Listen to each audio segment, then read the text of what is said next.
আসসালামু আলাইকুম ইয়া রাহমাতুল্লাহি ওয়া বারাকাতুহু। নসিহত শরীফ শ্রবণ করিবার পূর্বে আল্লাহুম্মা সাল্লি আলা সাইয়্যিদিনা মুহাম্মাদ ওয়া উসিলাতি ইলাইকা ওয়া আলিহি ওয়া সাল্লাম এই দুরূদ শরীফ 11 বার পাঠ করিতে হইবে। আদব সম্পর্কীয় আলোচনায় পবিত্র কুরআন ও হাদিস থেকে আরও একটি কাহিনী প্রণিধানযোগ্য। তাহা হইল হযরত মূসা আলাইহিসসালাম ও হযরত খিজির আলাইহিসসালামের কাহিনী। পাক কুরআন ও হাদিস শরীফে এর বিবরণ আছে। বুখারী শরীফে মোট 12 জায়গায় এই কাহিনী বর্ণিত হইয়াছে। হযরত মূসা আলাইহিসসালাম অন্যতম উলুল আজম পয়গম্বর ছিলেন। ইলমে জাহির ও বাতেন উভয় জ্ঞানেই তিনি জ্ঞানী ছিলেন, তবে ইলমে লাদুন্নির পরিপূর্ণতা হয়তো তাহার ছিল না।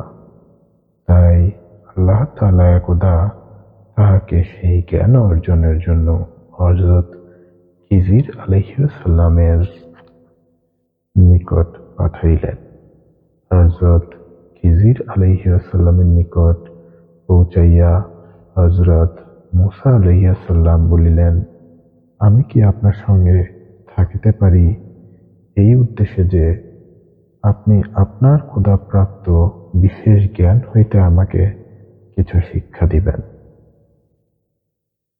হযরত খিজির আলাইহিসসালাম মূসা আলাইহিসসালামকে সঙ্গে রাখিলেন একটি শর্তে।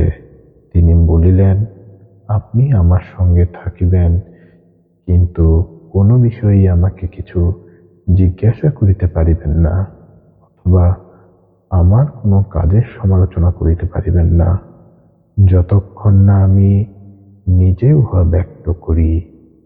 এই শর্তের উপরে হযরত মূসা আলাইহিসসালাম হযরত খিজির আলাইহিসসালামের সঙ্গে থাকিবার অনুমতি পাইলেন। একদা দুইজনে পথ চলিতেছেন, সম্মুখে নদী পড়িল। নদী পারাপারের জন্য তাহারা নৌকার সন্ধান করিতে লাগিলেন। কিছুক্ষণ বাদে একটা নতুন নৌকা লইয়া একজন মাঝিকে আসিতে দেখা গেল। নৌকার মাঝি হযরত খিজির আলাইহিসসালামকে চিনিলেন। তিনি সাধকদ্বয়কে নৌকায় করিয়া নদী পার করিলেন, কিন্তু হযরত খিজির আলাইহিসসালাম নৌকা হইতে নামিবার পূর্বে নিখুঁত নৌকার একটি তক্তা খুলিয়া ফেলিলেন। ইহা দৃষ্টে হযরত মূসা আলাইহিসসালাম বলিয়া ফেলিলেন, মাঝি বিনা পয়সায় আমাদিগকে পার করিল, আর আপনি তাহার নৌকার একটি তক্তা খুলিয়া ফেলিলেন। কাজটি ভালো করেন নাই। হযরত খিজির আলাইহিসসালাম মূসা আলাইহিসসালামকে তাহার শর্তের কথা স্মরণ করাইয়া দিলেন। হযরত মূসা আলাইহিসসালাম অনুতপ্ত হইলেন। তাহারা আবার পথ চলিতে লাগিলেন। পথিমধ্যে দেখিলেন বেশ কয়েকটি ছেলেপুলে খেলাধুলা করিতেছে। হযরত খিজির আলাইহিসসালাম তন্মধ্য একটি ছেলেকে হত্যা করিলেন। ইহা দৃষ্টে হযরত মূসা আলাইহিসসালাম আর সহ্য হইল না। প্রতিবাদের সুরে তিনি বলিলেন, আপনি বড়ই অবাঞ্ছিত কাজ করিলেন। একটি নির্দোষ ছেলেকে মারিয়া ফেলিলেন। হযরত খিজির আলাইহিসসালাম আবার একটু রাগত সুরেই মূসা আলাইহিসসালামকে তাহার শর্তের কথা পুনরায় স্মরণ করাইয়া দিলেন। মূসা আলাইহিসসালাম স্বীয় ভুলের জন্য দুঃখিত হইয়া বলিলেন, আর একবার যদি উক্তরূপ ভুল আমি করি, তাহা হইলে আমাকে আর আপনার সঙ্গে রাখিবেন না। আমার আর কোনো ওরস আপত্তি থাকিবে না। এই বলিয়া তাহারা আবার পথ চলিতে শুরু করিলেন।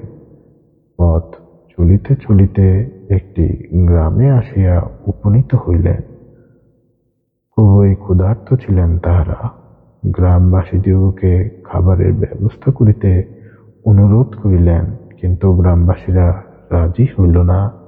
সাধকদ্বয় ওই গ্রাম অতিক্রম করিবার সময় দেখিতে পাইলেন একটি দেওয়াল ধসিয়া পড়িবার উপক্রম হইয়াছে।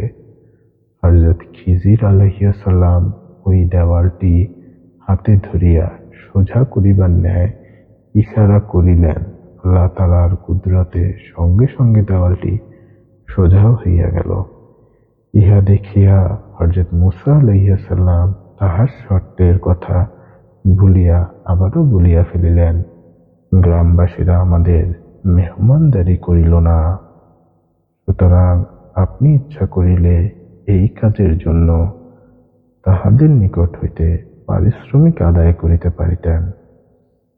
তখন হযরত খিজির আলাইহিসসালাম পরিষ্কার বলিয়া বসিলেন, এইবার আপনার ও আমার সঙ্গ ভঙ্গ হইল।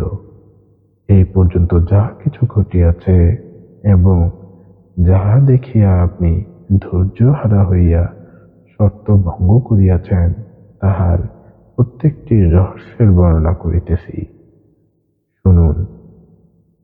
নৌকাটির একটি তক্তা ভাঙিয়া ফেলার কারণ ওই দেশের বাদশা বড়ই স্বৈরাচারী। নতুন ও ভালো কোনো জিনিস দেখিলেই সে ছিনাইয়া লয়।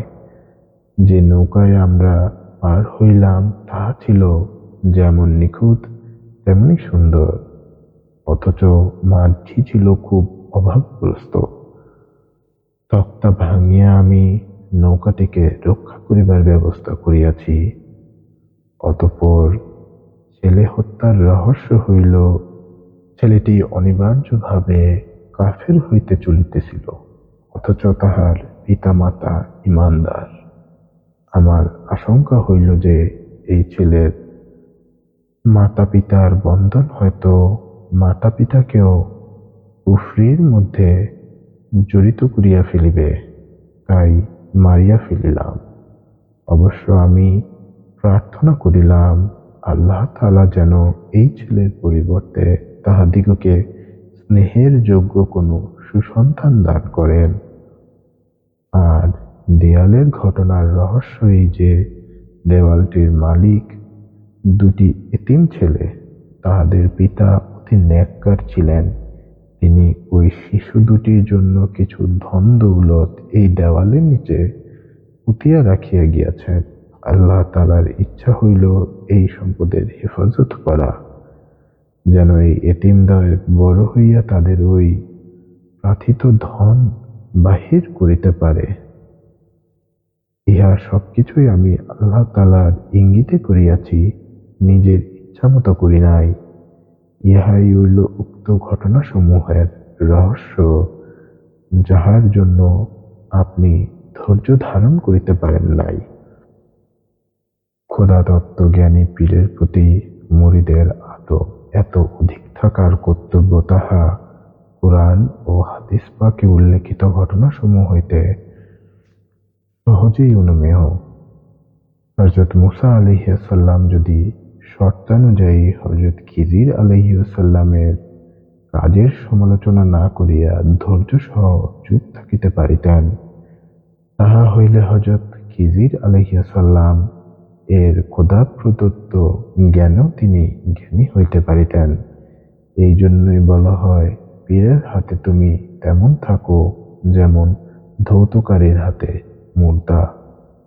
হয়তো আল্লাহ পাক পরবর্তীতে তাহাকে মূসা আলাইহিসসালাম উক্ত জ্ঞান দান করিয়াছিলেন। আল্লাহ পাকই সব ভালো জানেন। পীরের প্রতি মুরিদের আদব প্রসঙ্গে তরিকতে ইমাম হযরত মুজাদ্দিদ আল ফেরসানি সাহেব তাহার মাবদা ওয়া মাআদ পুস্তিকাতে বলেন, পীরের হক অন্য সকলের হকের চাইতে অধিক। বরং বলা যায় যে পীরের হকের সাথে অন্য কাহারো হকের তুলনাই হতে পারে না। আল্লাহর অনুগ্রহ রাজি ও তাহার রাসূল সাল্লাল্লাহু আলাইহি ওয়াসাল্লামের ইহসানের পরেই পীরের হকের দরজা। বরং সকলেরই হাকিকি পীর তো স্বয়ং রাসূল পাক সাল্লাল্লাহু আলাইহি ওয়াসাল্লাম।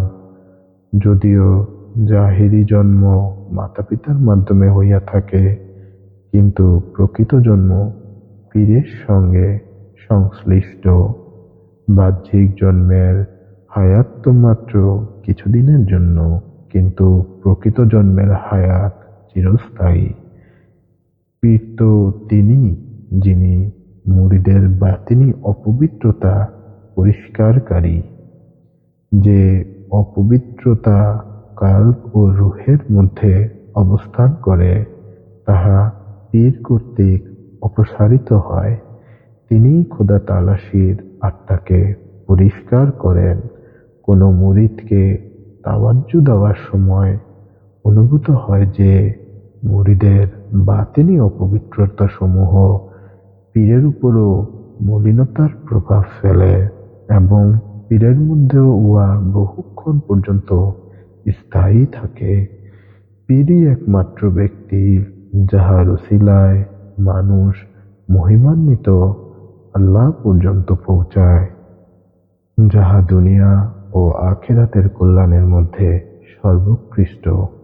পীরের উসিলাতেই নাফসে আম্মারা, যাহা সৃষ্টিগতভাবে কলুষিত, তাহা পবিত্রতা হাসিল করে, পরিশুদ্ধ হয় এবং আম্মারা বা কলুষিততা হইতে প্রশান্তির মাকামে উপনীত হয়, এবং সৃষ্টিগত কুফরি হইতে হাকিকি বা প্রকৃত ইসলামের সমুন্নত হয়। যেমন কবির ভাষায়, ইহাদের ব্যাখ্যা যদি করি আজীবন সমাপ্ত হবে না তার ব্যাখ্যা কদাচন। তিনি আরো বলেন, বস্তুত যদি কোনো পীর কোনো মুরিদকে গ্রহণ করেন, তবে মুরিদের উচিত ইহাকে নিজের সৌভাগ্য মনে করা। অপরপক্ষে কোনো পীর যদি কোনো মুরিদকে প্রত্যাখ্যান করেন, মুরিদের উচিত ইহাকে নিজের দুর্ভাগ্য মনে করা। আল্লাহ সন্তুষ্টি পীরের সন্তুষ্টির আড়ালে নিহিত আছে। অতএব মুরিদ যে পর্যন্ত পীরের সন্তুষ্টির মধ্যে নিমজ্জিত না হইবে, সেই পর্যন্ত আল্লাহ তাআলার সন্তুষ্টি অর্জন করিতে পারিবে না। পীরকে কষ্ট প্রদানের মাধ্যমেই মুরিদের বিপদ। ইহা ব্যতীত অন্য যে কোনো ভুল ত্রুটি হোক না কেন, উহার প্রতিকার ও ক্ষতিপূরণ করা সম্ভব, কিন্তু পীরকে ব্যথা দেওয়ার কোনো প্রতিকার নাই। পীরের অসন্তুষ্টিতেই মুরিদের দুর্ভাগ্যের কারণ। পবিত্র কুরআন ও হাদিসের আলোচনা এবং তরিকতের মাশায়েখ বর্গের বাণী থেকে খোদা নির্দেশক ও মুর্শিদের মর্যাদা এবং পীরের প্রতি মুরিদের আদব রক্ষার গুরুত্ব সম্পর্কে নিশ্চয়ই তোমরা উপলব্ধি করিতে পারিয়াছ। কাজেই হে জাকিরান সকল, তোমরা যদি খোদা তাআলাকে পাইতে চাও, খোদাতত্ত্ব জ্ঞান বা সর্বোৎকৃষ্ট নিয়ামতের অধিকারী যদি হইতে চাও, প্রতি পদক্ষেপে আদব রক্ষা করিয়া চলো। পীরের ইচ্ছাতে নিজের ইচ্ছাকে বিলীন করো। পীরের যে কোনো নির্দেশ যথাযথ পালন করো। পীরের হুকুমের মধ্যে নিজের বিবেককে খাটাইবে না। ভালো মন্দ চিন্তা করিও না। হযরত মুসা আলাইহিসসালাম যদি হযরত খিজির আলাইহিসসালামের কর্মে ভালো মন্দ চিন্তা না করিতেন, তাহা হইলে যে উদ্দেশ্যে আল্লাহ পাক তাহাকে খিজির আলাইহিসসালামের নিকট প্রেরণ করিয়াছিলেন, তাহা হযরত মুসা আলাইহিসসালামের সিদ্ধ হইত। কুরআন ও হাদিসে বর্ণিত মুসা খিজির কাহিনী পীরের প্রতি মুরিদের আদব রক্ষার বা আদব প্রদর্শনের উজ্জ্বল দৃষ্টান্ত। মনে রাখিও, আদবের বিন্দু পরিমাণে খেলাফ হইলে খোদাপ্রাপ্তি জ্ঞান অর্জন করিতে পারিবে না। আদবের সাথে সাথে পীরকে ভালোবাসো, মহব্বত করো, পীরের ইশারা বুঝিবার চেষ্টা করো। পীরের যে কোনো হুকুম পালনের জন্য অদম্য সাহস রাখো। আমি দোয়া করি, এই পথে চলিতে আল্লাহ পাক তোমাদিগকে আদব দেন, বুদ্ধি দেন, মহব্বত দেন, সাহস দেন, ভক্তি দেন, শক্তি দেন। আমিন।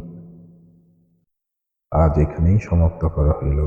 আল্লাহ পাক রব্বুল আলামিন সকলকে নসিহত বুঝিবার, অনুধাবন করার এবং পাঠ করার তৌফিক দান করেন। আমিন। পরবর্তী নসিহতের জন্য সাবস্ক্রাইব করে আমাদের সাথেই থাকুন।